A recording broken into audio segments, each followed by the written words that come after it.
अस्सलाम वालेकुम all the students and viewers, आपको वेलकम करते हैं सुप्रीम कोचिंग चैनल पे। आज केमिस्ट्री का लेक्चर नंबर 7 चैप्टर नंबर 1 है।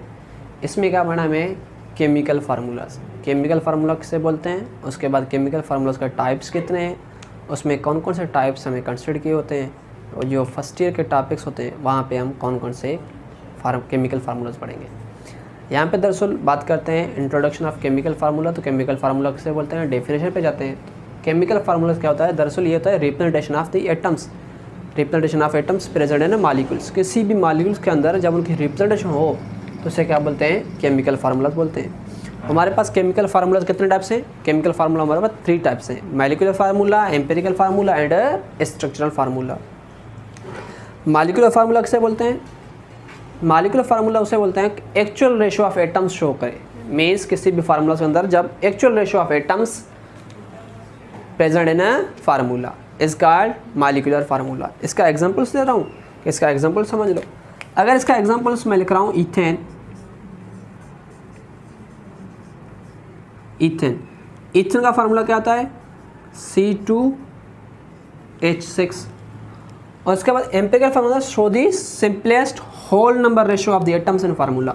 यहाँ पे अल्फाज लिखा हुआ है होल नंबर। होल नंबर से क्या मुराद है, means whole number means 1 2 3 so on. इस तरीके ना हो 1.5 2.5 ये तरीके से ना हो। अगर इससे वो होल नंबर्स में नहीं होगा, उनको होल नंबर में चेंज करना होगा। तो यहाँ पे क्या करते हैं, show the simplest whole number ratio of the atoms in a formula is called empirical formula. Empirical formula of ethane देख रहे हैं। एम्पिरिकल फार्मूला ऑफ ईथेन क्या होगा, ईथेन में देख लें नंबर ऑफ कार्बन एटम कितने हैं, 2 हैं, और हाइड्रोजन एटम कितने हैं, 6 हैं। तो क्या करें, आप उसका रेशो बनाए 2:6। ये क्या है, कार्बन्स, ये रेशो किसका है, हाइड्रोजन का। सिंपलेस्ट किस तरीके 1 2 2 3 2 6 हो जाएगा। तो मीन्स इसका एम्पिरिकल फार्मूला क्या बनेगा, CH3 बनेगा।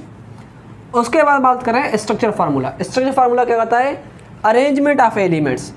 Arrangement of elements means show how atoms are binded with each other. जो एटम्स हैं वो किस तरीके से आपस में बाइंड किए हुए हैं। तो ये है हमारा मॉलिक्यूलर फार्मूला है, इसको यहाँ पे लेके आते हैं। इसका बाइंडेड स्ट्रक्चर क्या होगा, इसका स्ट्रक्चर ये होगा, carbons binded with carbons, each carbon binded with 3 hydrogen. तो ये क्या होगा इसका स्ट्रक्चरल फार्मूला। ठीक, उसके बाद दूसरा एग्जांपल आपको समझा रहा हूँ। अगर हम बेंजीन देख रहे हैं, बेंजीन का मॉलिक्यूलर फार्मूला क्या है, बेंजीन का मॉलिक्यूलर फार्मूला C6H6। तो क्या करें, इसका एम्पिरिकल फार्मूला बनाएं। एम्पिरिकल फार्मूला क्या लिखेंगे, रेशो बनाओ कार्बन्स और हाइड्रोजन। कार्बन कितने 6, हाइड्रोजन कितने 6, डिवाइड कर लो 1 6 6 1 6 6। तो कितना आ रहा है, CH बन रहा है इसका क्या, एम्पिरिकल फार्मूला। उसका स्ट्रक्चर फार्मूला देखते हैं।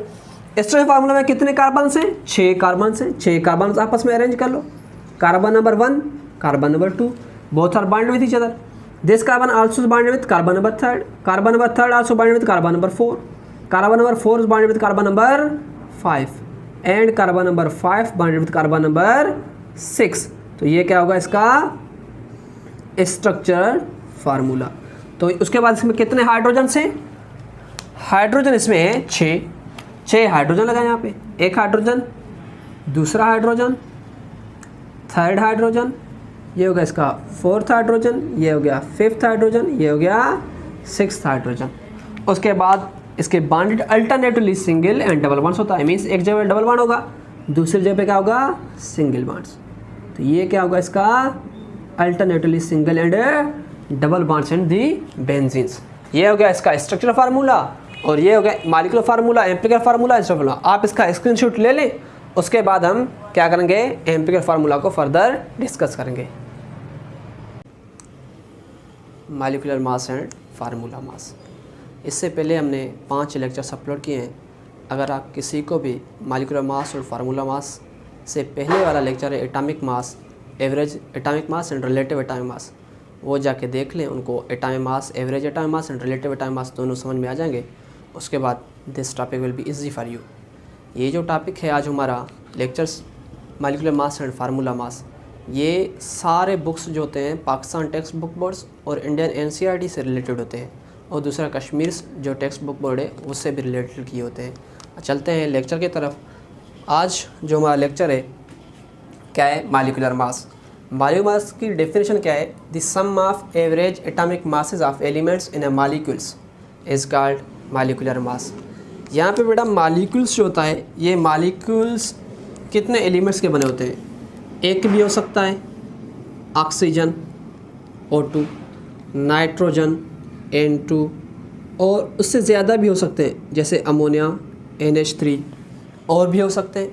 मीन्स मॉलिक्यूल्स कम से कम 2 एलिमेंट्स, 2 एटम्स या उससे ज़्यादा एटम्स मिले हुए हैं तो उसे बेटा क्या बोलते हैं, मॉलिक्यूल्स बोलते हैं।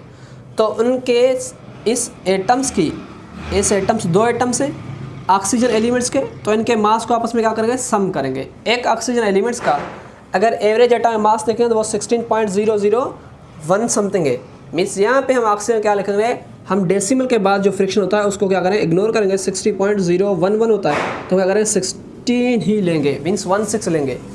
तो ऑक्सीजन कितने एलिमेंट्स हैं बेटा, यहाँ पे ऑक्सीजन के 2 एटम्स हैं, एक एलिमेंट से, तो 2 एटम से क्या करेंगे, ऑक्सीजन 16 है इसका मास, एलिमेंट्स एटम्स कितने हैं, 2 हैं, तो 2 16 का बेटा कितना बनेगा, 32।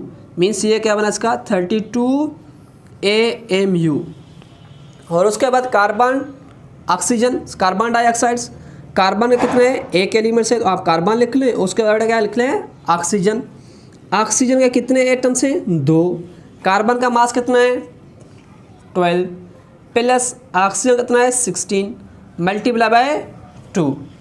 मीन्स ये क्या आ जाएगा, 12 प्लस 16 मल्टीप्लाई 2, 32। इनको ऐड कर लें तो बेटा कितना आएगा हमारा आंसर, 44 AMU आ जाएगा इसका आंसर। दूसरी बात, अगर सल्फ्यूरिक एसिड देख रहे हैं, यहाँ पे हाइड्रोजन कितने आइटम्स हैं, 2 हैं, सल्फर कितना है, 1, ऑक्सीजन कितना है, 4। तो hydrogen multiply by 2 plus sulphur plus oxygen कितने हैं, ऑक्सीजन मल्टीप्लाई बाय 4। अगर इस तरीके से करेंगे ये आप लोगों के लिए इजी हो जाएगा। क्यों, क्योंकि पहले आपने क्या लिखा, एटम्स, ये एलिमेंट्स हाइड्रोजन है, दूसरा क्या एलिमेंट है, सल्फर है, थर्ड वन ऑक्सीजन एलिमेंट्स है। अगर ये एलिमेंट्स को आपस से अलग करके उनके बाद उनसे जितनी उसकी नंबर ऑफ एटम्स उनसे मल्टीप्लाई कर लो तो आपको मास मालूम करना क्या हो जाएगा, इजी हो जाएगा। अगर ये तरीका नहीं हुआ, कोई और तरीका आपने अप्लाई किया, शायद वहाँ पर गलती हो सकता है आप लोगों के लिए। तो ये क्या हो जाएगा, हाइड्रोजन का मास कितना है, 1 मल्टीप्लाई बाय 2 प्लस सल्फर का कितना है, 32 प्लस ऑक्सीजन कितना है, 16 मल्टीप्लाई बाय क्या हो जाएगा, 4।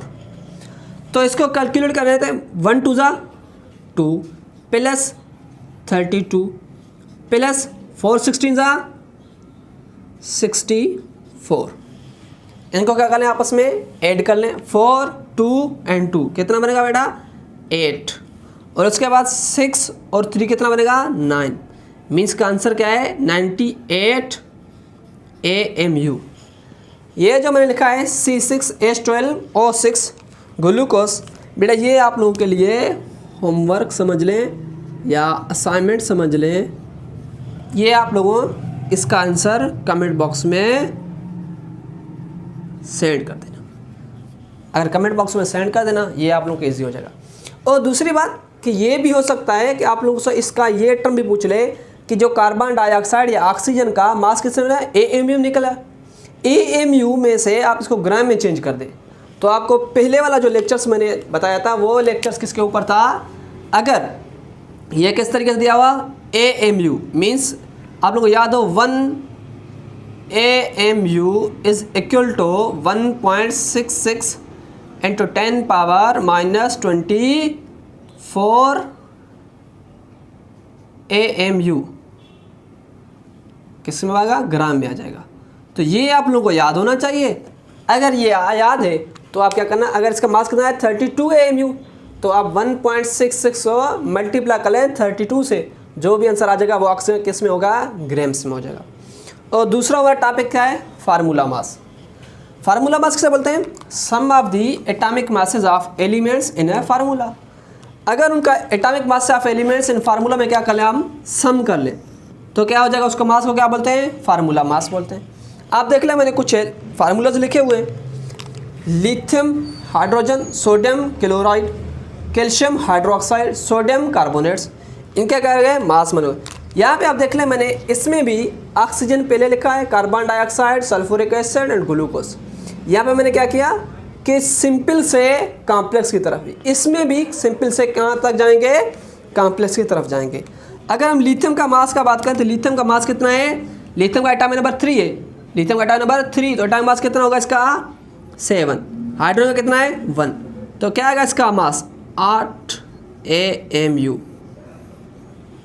अगर सोडियम क्लोराइड का बात करें, सोडियम का मास कितना है 23, प्लस क्लोरीन का मास कितना है 35.5 है।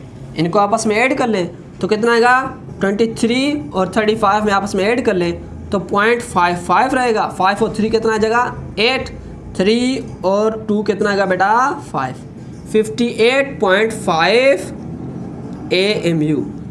उसके बाद क्या है कैल्शियम हाइड्रोक्साइड्स। कैल्शियम हाइड्रोक्साइड किस तरह करेंगे, कैल्शियम का मास कितना है, इसको इस तरीके से पहले सिंप्लीफाई कर ले। कैल्शियम ये जो 2 लिखा हुआ है हाइड्रोक्साइड्स के बाद, ये हाइड्रोक्साइड हाइड्रोजन से मल्टीप्लाई हो रहे हैं और ऑक्सीजन से मल्टीप्लाई हो रहे हैं।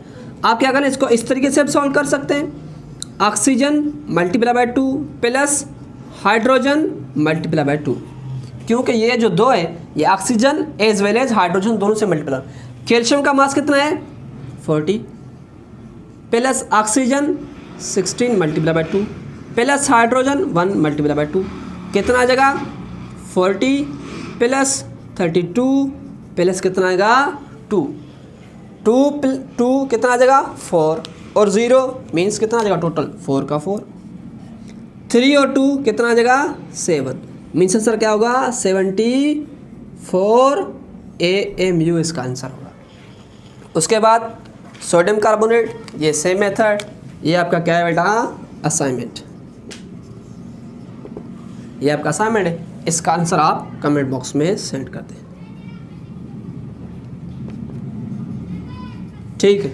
और दूसरी बात हमने क्या लिखा है, इनमें फार्मूला मास बोल रहे थे और इसको मॉलिक्यूलर मास बोल रहे हैं, दोनों का फ़र्क क्या है, ये आपको फ़र्क इसका बताता चलूँ कि फ़र्क आप लोगों को वाज़ेह होना चाहिए, क्योंकि दोनों में फ़र्क तो नहीं है, ये भी सम ऑफ द एटॉमिक मास है, ये भी सम ऑफ द एटॉमिक मास है, मगर उसके बावजूद भी हम इसको क्या बोलते हैं मॉलिक्यूलर मास, इसको क्या बोलते हैं फार्मूला मास।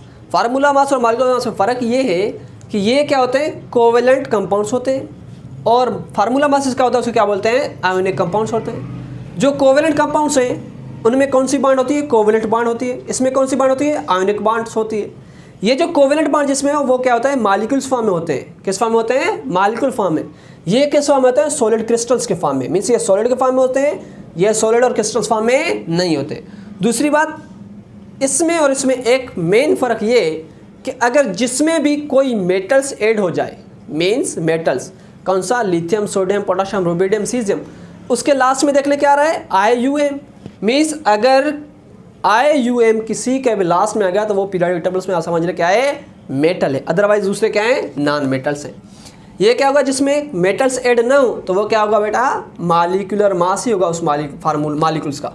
दूसरा फार्मूला मास में जिसमें क्या आ जाए मेटल्स आ जाए किसी भी कंपाउंड्स में, किसी भी कंपाउंड्स में अगर मेटल्स आ गए तो वो क्या होगा उसका होगा फार्मूला मास। मैं साइड पे हो जाता हूँ, आप इसका स्क्रीनशॉट ले लें।